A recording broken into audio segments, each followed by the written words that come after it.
Non ho mai disobbedito alla norma e non ho intenzione di cominciare a disobbedire alla norma.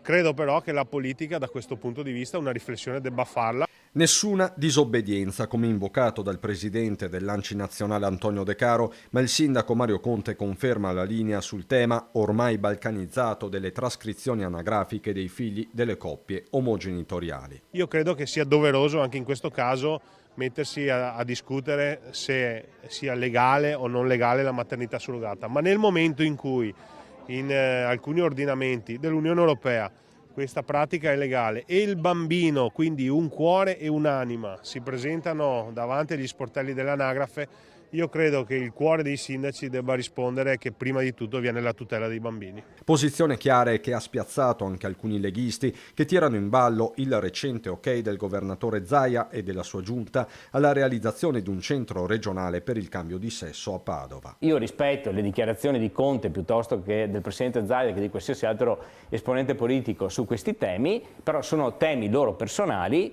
che pretendo che non diventino temi che riguardano il partito. E casomai, se mai dovessero diventarlo, penso che queste siano tematiche che debbano essere affrontate all'interno di un congresso. In città a tenere la barra dell'esecutivo Meloni è stato il presidente della Commissione Cultura Federico Mollicone, nei giorni scorsi finito nella bufera per aver accostato in un'intervista televisiva maternità surrogata a pedofilia. L'ANCI dovrebbe fare l'ANCI e non invitare a disobbedire rispetto a una legge nazionale. Detto questo, non c'è nessuna discriminazione, i bambini sono al sicuro, anche quelli delle coppie omogenitoriali. Quanto alla linea di Mario Conte, Mollicone è tranchant. È una dinamica amministrativa, poi ci sono le leggi nazionali.